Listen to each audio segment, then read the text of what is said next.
Hello, this is Trickdraptor. Today I think I've got a really interesting episode because we're going to be talking about jetpack paramedics and rockets. To start, I want to talk about this really interesting video I saw about these paramedics that were using a jetpack to fly up a mountain. This jetpack was created by a company called Gravity Industries, and their idea is to have these jetpacks that can be strapped to people's arms to allow them to travel super quickly up like mountains and through like hostile terrain and stuff like the wilderness. It is really interesting. They have several videos, some of which are like really interesting tests where like they can travel through like terrain and stuff that would take a normal crew like 30 or 40 minutes to like travel to, and like instead they can do it in like 3 minutes.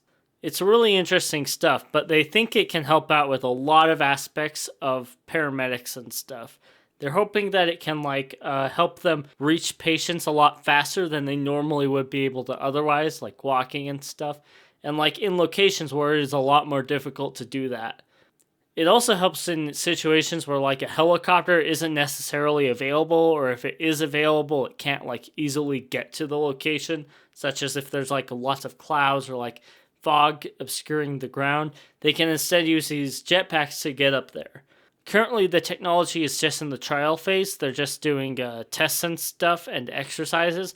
But in the near future, we could start seeing technology like this in participating in various rescue operations and stuff. It's really interesting stuff, and I think it is definitely something to keep an eye out for in the future. The other thing I wanted to talk about is the landing of the Artemis 1 rocket. So Artemis, if you're not familiar with it, is the program to send people back to the moon by about 2025 or so.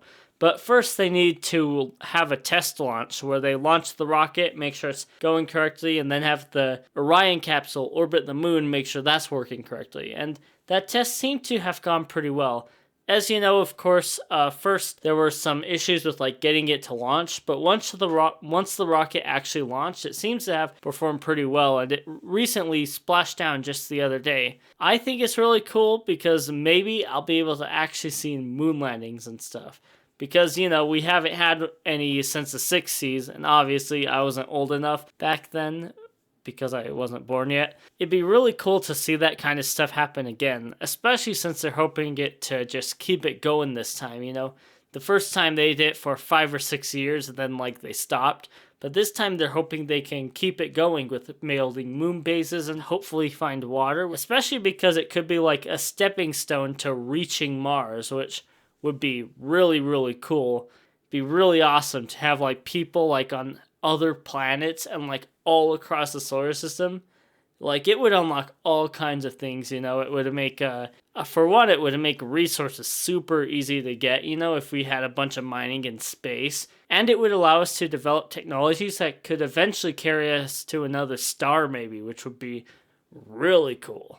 Anyway, if you're interested in this kind of stuff, make sure to hit the like button and subscribe and hit that notification bell so you get more of my videos. Thank you all for tuning in today. I'll see you guys later.